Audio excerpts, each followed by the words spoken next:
Le pays des mathématiques est un endroit exotique et déroutant. On y parle une langue bizarre, pleine d'homéomorphismes, de variétés différentielles, de nombres transfinis. Mais on y rencontre aussi des paysages épiques, des idées vertigineuses et même parfois des choses utiles. Alors, en route pour une visite express au pays des maths. Il vous suffit d'un guide, c'est moi, et d'un cerveau en état de marche, ça c'est vous. On ne va pas vraiment faire de maths, juste jeter un œil au paysage. Parmi la foule anonyme des nombres entiers, on pourrait avoir l'impression que tous sont égaux. Enfin, non, pas égaux. Disons plutôt qu'on pourrait imaginer qu'ils ont tous le même statut, alors que pas du tout. Certains sont plus égaux que les autres. On les appelle des nombres premiers.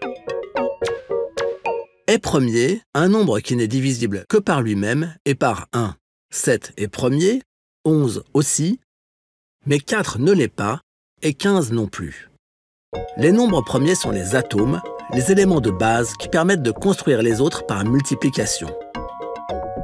Et pourtant, cette notion fondamentale n'a pas épuisé ses mystères. Elle est au cœur de l'une des questions ouvertes les plus importantes des mathématiques d'aujourd'hui, l'hypothèse de Riemann. La randonnée est un peu ardue, mais c'est l'occasion de découvrir l'un des grands mystères non résolus des mathématiques. Avant d'attaquer la montée, prenons un peu de recul. Pour bien comprendre ce que la liste des nombres premiers a de spécial, on va se pencher sur d'autres listes de nombres. Dans chacun de ces cas, un petit programme informatique permet de calculer aisément le dixième, le centième ou le millième élément de la liste. Il n'existe rien de tel en ce qui concerne les nombres premiers. Aucun programme simple ne peut générer leur liste, et les moyens qu'on connaît sont plutôt laborieux. Le plus célèbre et le plus simple est le crible d'Ératosthène. On barre tous les multiples de 2, puis tous les multiples de 3, puis tous les multiples des nombres premiers successifs. Ceux qui échappent à l'élimination sont les nombres premiers. Alors la première chose qu'on remarque est qu'ils sont affreusement mal rangés. On dirait qu'ils surgissent au hasard comme des mauvaises herbes dans le jardin des entiers. Comment ces composants élémentaires des nombres peuvent-ils être répartis de façon aussi irrégulière, aussi imprévisible? Cet apparent désordre a fasciné des générations de mathématiciens. C'est cette fascination qui animait le jeune Carl Friedrich Gauss lorsque, adolescent, il passait des heures plongé dans les tables de nombres premiers à la lumière d'une chandelle. Et oui, on est à la fin du XVIIIe siècle. Et si on envisageait les choses sur un plan statistique, se demande Carl Friedrich. Imaginons une fonction qui compte les nombres premiers. Son graphe ressemble à un escalier. Une marche pour 2, une marche pour 3, etc., etc. C'est un escalier irrégulier qui commence par une montée raide et qui devient plus praticable au fur et à mesure qu'on avance. Si on poursuit, on remarque en effet que les nombres premiers se raréfient progressivement. Si on recule suffisamment, l'escalier prend l'apparence d'une courbe régulière. Voilà donc enfin un semblant d'ordre. Devenu mathématicien, Gauss transcrira cette observation en utilisant les logarithmes. La probabilité qu'un nombre plus petit que x soit premier évolue comme x sur le logarithme de x. Les deux courbes ne se superposent pas, mais elles s'éloignent l'une de l'autre assez lentement pour que l'approximation soit utile. Et c'est cette approximation qu'on appelle le théorème des nombres premiers. Bref, on a franchi une première étape, mais on n'est pas arrivé. Grâce à Gauss, nous avons donc une approximation de la distribution des nombres premiers. Mais l'approximation, comment dire, disons que c'est pas complètement le truc des mathématiciens. Pour tenter de comprendre la suite, on va passer en Suisse, sur les bords du Rhin, très exactement à Bâle. Ce qu'on appelle problème de Bâle est une vieille question qui concerne les séries de nombres. Rappelons qu'une série est une liste infinie d'additions et qu'il en existe deux espèces principales. Certaines, comme 1 plus 2 plus 3 plus 4, etc., produisent un résultat infini. On dit qu'elles divergent. D'autres, comme 1 plus 1,5 plus 1 quart plus 1 huitième, etc., convergent, c'est-à-dire que plus on poursuit le calcul, plus on se rapproche d'une valeur donnée. Ici, c'est 2. Le problème de Bâle, c'est de trouver la valeur vers laquelle converge la série des inverses des carrés des nombres entiers.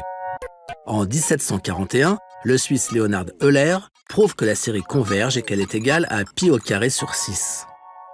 Et l'irruption de pi constitue une énorme surprise. Que vient faire pi en pleine théorie des nombres alors qu'il n'est question ni de cercle, ni même de géométrie?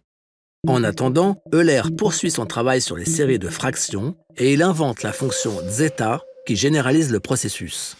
Au lieu d'élever la suite de fractions au carré, on l'élève à une puissance x quelconque. On obtient alors la fonction zeta de x qui, en écriture mathématique, s'écrit comme ça.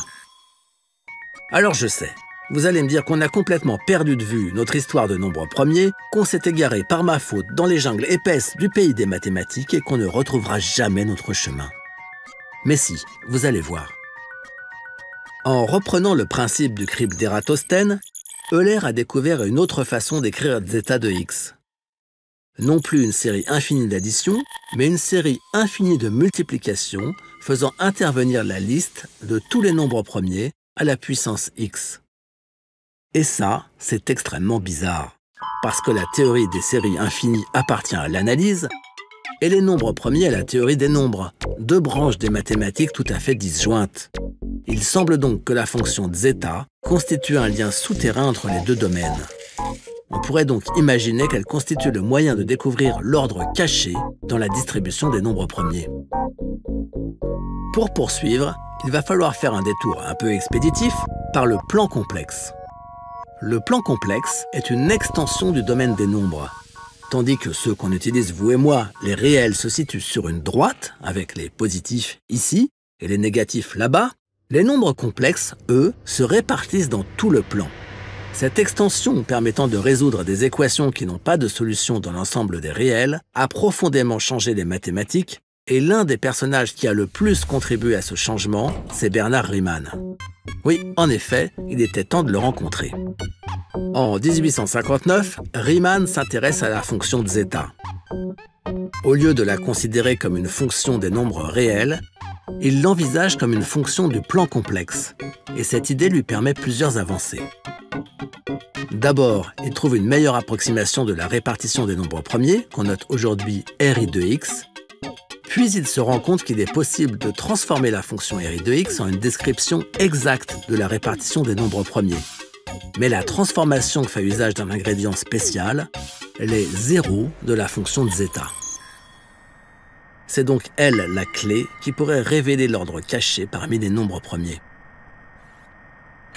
Pour le comprendre, on va regarder cette fameuse fonction de zeta de plus près. Comme elle est définie sur l'ensemble des nombres complexes, sa représentation n'est pas une simple courbe, mais une surface. Cette surface compliquée représente donc la fonction zeta que Riemann a réussi à prolonger sur tout le plan complexe, à l'exception d'un point unique. Au centre du paysage se dresse en effet un pic vertigineux, l'image de 1 par la fonction zeta dont la valeur est infinie. Mais ce qui intéresse Riemann et nous avec lui se situe à une hauteur plus raisonnable, puisque la clé de la répartition des nombres premiers, ce sont les zéros de la fonction, c'est-à-dire les points où la surface du graphe rencontre le plan d'origine. Et des zéros, la fonction de zeta en a plein, une infinité pour être exact. Il en existe même deux sortes différentes. Il y a des zéros triviaux qui n'intéressent personne et qui sont là sur la ligne des réels négatifs, et d'autres qu'on appelle donc non triviaux, qui sont inclus dans une zone critique. La bande où la partie réelle de x est comprise entre 0 et 1. Riemann découvre que tous les zéros non triviaux qu'il calcule sont même alignés sur une droite à mi-chemin de cette zone critique, celle qui correspond à une partie réelle égale à 1/2. Et nous y voilà enfin. L'hypothèse de Riemann, c'est ça.